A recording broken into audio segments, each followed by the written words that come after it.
Oh, hello. Thanks for showing up, patrol members.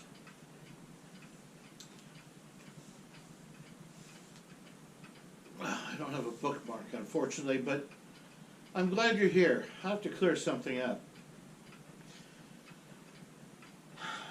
In regards to the Packard,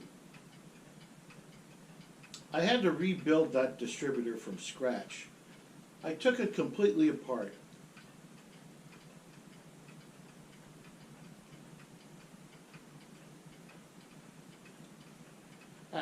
And then I ascertained that the breaker plate that came with it originally could no longer be used. He had removed the insulating parts from it, and they were long lost. Also, the shaft that secures the points, he had ground that off for some reason, and, well, needless to say, it was unusable. Also, the clip on one side of the distributor was broken.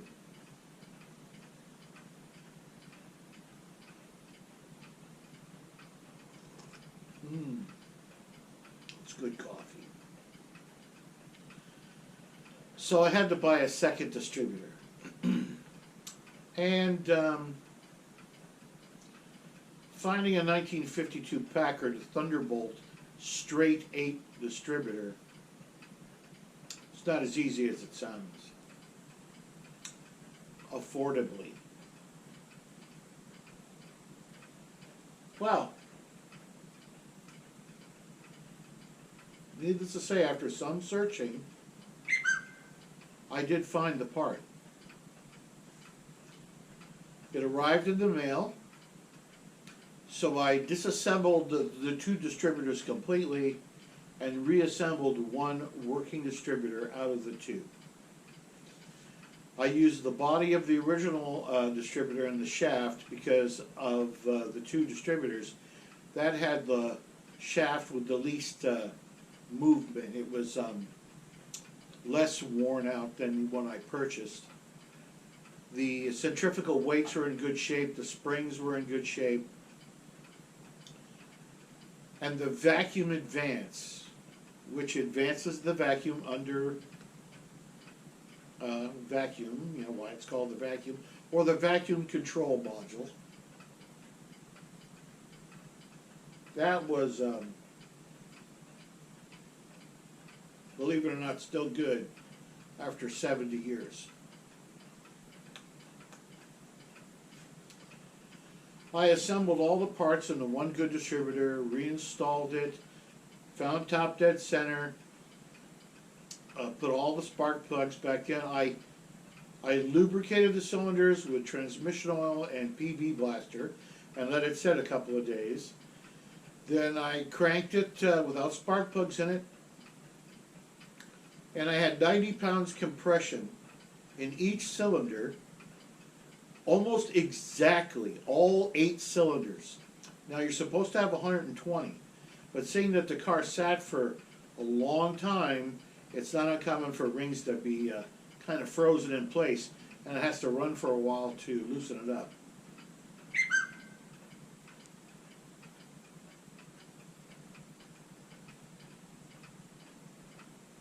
Well, the other story with the car is,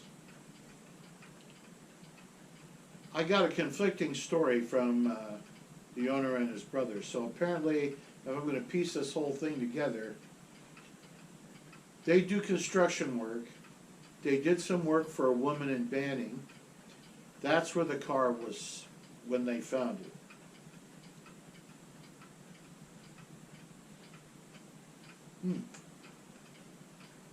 Have to freshen up the flame here.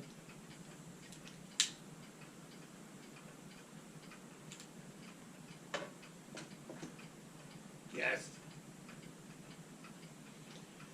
Apparently her husband bought the car brand new in 1952. Between 1958 and 1960 he passed. And where he parked the car is where it sat until these gentlemen found the car. She never drove it again. It sounds strange, but I've come across several cars in my years where the spouse had passed and the wife or the husband had never driven that car ever again. Anyway, they convinced the woman to sell it to them. They towed it from Banning to their place near my house, and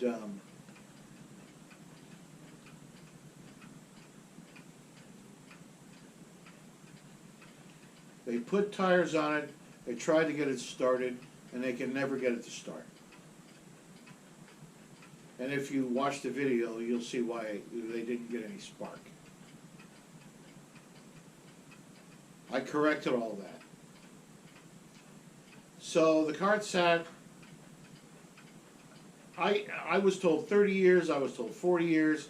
The newest registration we could come across was from 1958. So 58, 68, 78, 88, 98, 2008, 2018,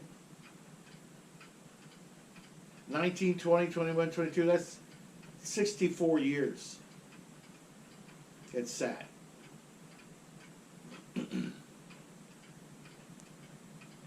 If you believe the stories.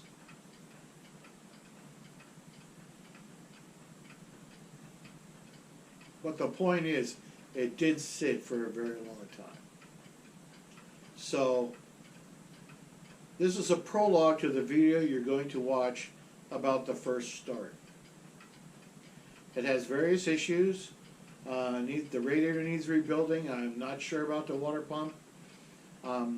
The fuel pump needs to be rebuilt. The master cylinder, which is a Bendix treadle vac, that needs to be rebuilt. I've got all these parts coming. And also, on the exhaust, there's a thermostatically controlled gate that heats up the carburetor, and then when it warms up, it opens it up to let the exhaust out. Well, this is jammed closed, so the exhaust is trapped in the exhaust pipe, and it heats up the intake and exhaust manifold in seconds. So I have to open that up. I have to get up in there and free that. But you'll see a lot of stuff in the video, and I hope you enjoy it. I want to thank you for joining me here at my palatial estate.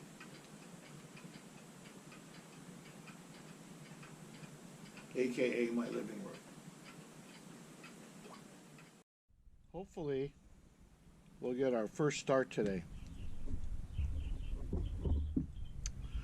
So we're working on that. Sorry about my reach. So here was, I had to buy a second distributor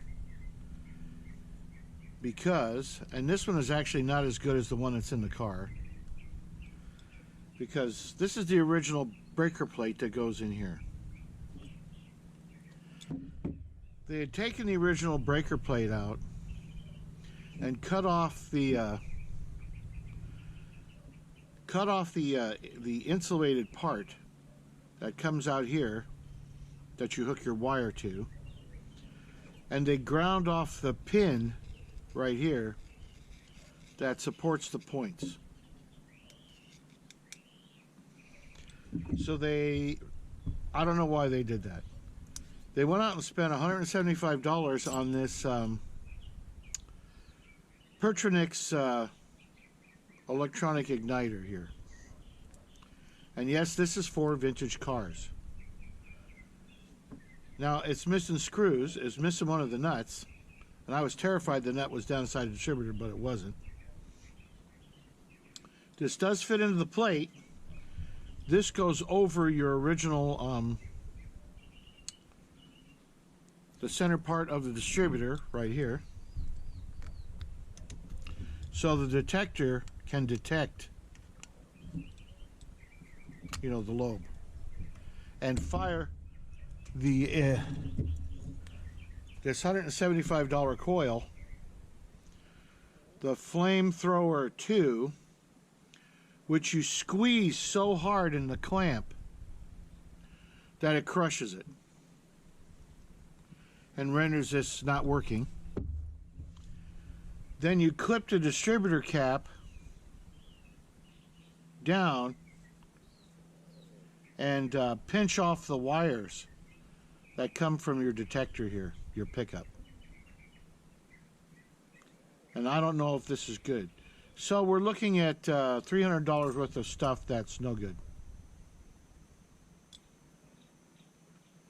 And then you hook it up, the polarity, you reverse it because you're not sure what the polarity of the system is.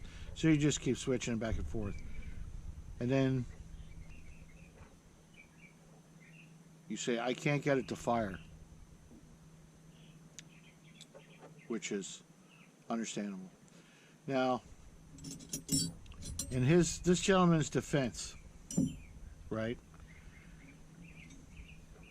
he told me, I'm just tightening this down because I can.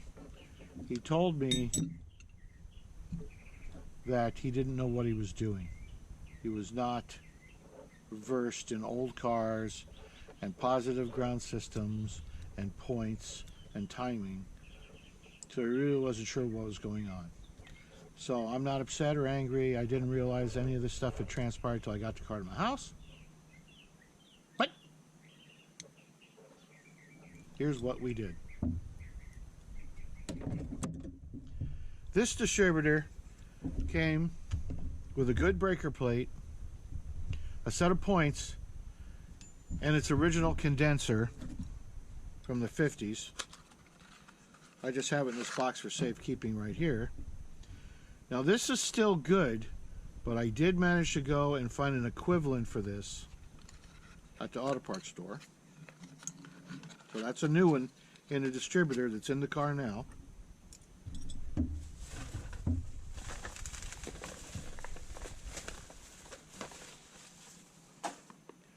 And we have gotten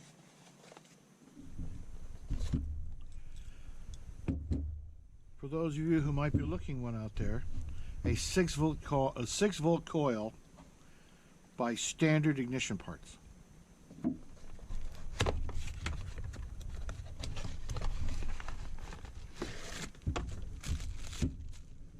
And this is brand new. So let's put this in and I'll bring you back. Well, we're going to start working on this old Packard. We got to get a priority set. So we need a few important things. Need a cold drink, a good sturdy reliable ashtray, and a fresh cigar. Okay, let me turn the camera on and say everything over again. I've got everything hooked up. I'm kind of cheating. I have the entire inside of the car bypassed and I'm running on a 12-volt coil and battery. I'm going to take the starter out and have it rebuilt.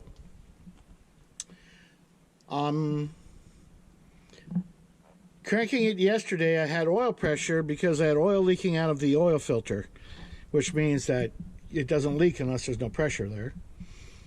I have my gravity-fed fuel system in, highly sophisticated Henry Ford type fuel system. The guy I got the car from said he purchased a rebuilt carburetor and put it on there. I have the jets. I screwed these screws all the way in. It's a 2-barrel. I screwed them all the way in and then backed them out 2 turns to start. I'm going to add water in there.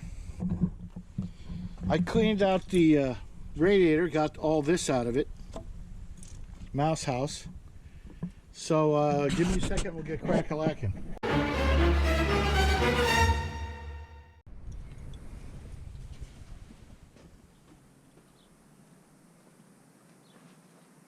You fired up.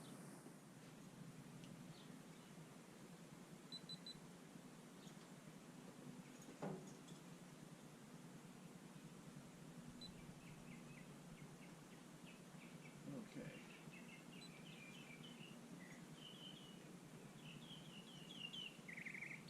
So, we're going to put water in it first.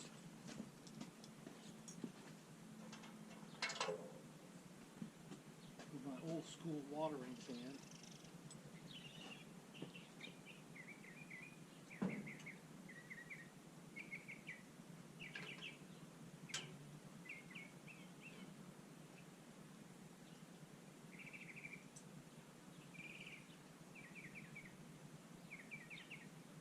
Why aren't you putting coolant in it? Because I'm going to take this radiator and have it rebuilt, and I don't want to waste a bunch of coolant. Because it was full of mouse poops and seeds and twigs and the cushion out of the seat. Ooh, what a stink. I might have to put, this might not be enough. And there's no thermostat in it too, so I have to put correct thermostat in it.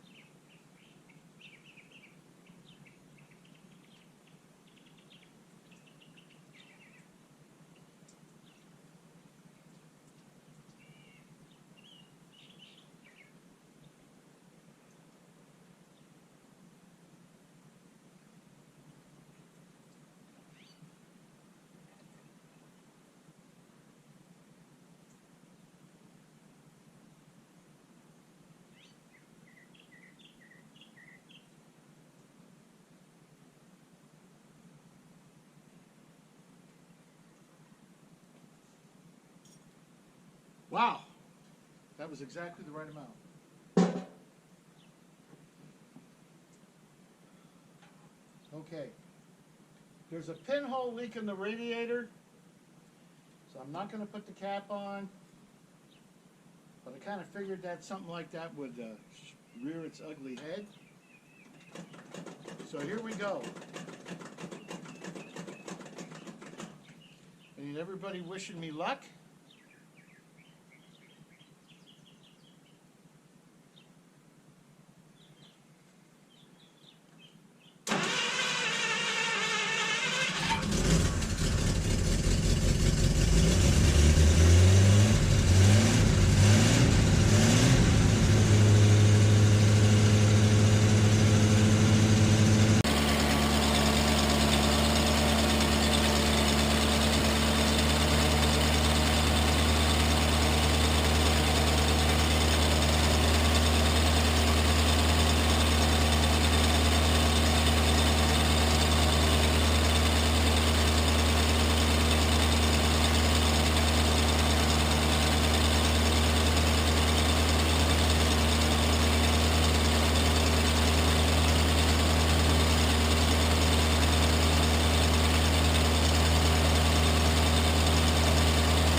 Pissing out oil or water.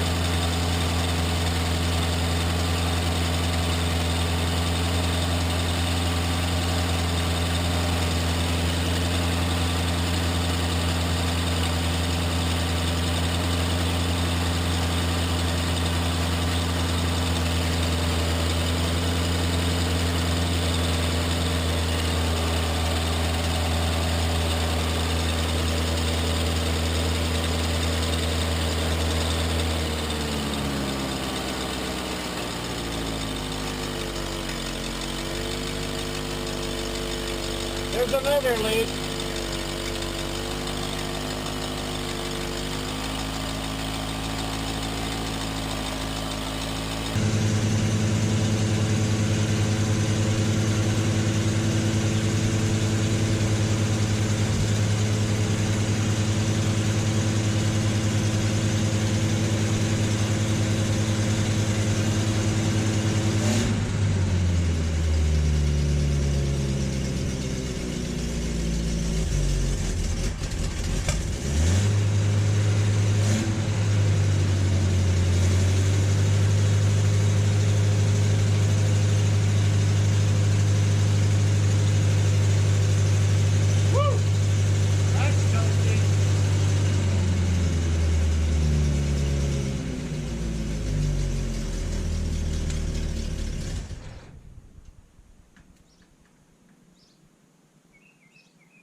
Now I got to check the oil pan to see if there's water in it.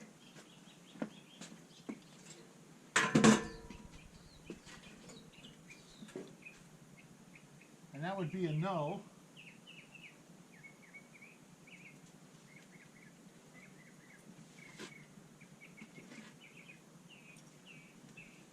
Well, you saw it start.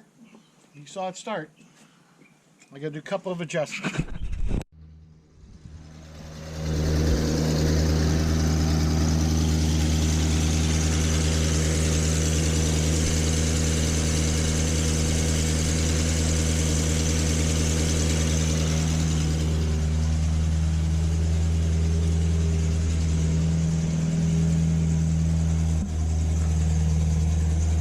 Smoke, but I put a bunch of oil and PV blaster in the cylinders, and it's been sitting for a long time, so I'm sure the rings are kind of seized up a bit.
There's another leak.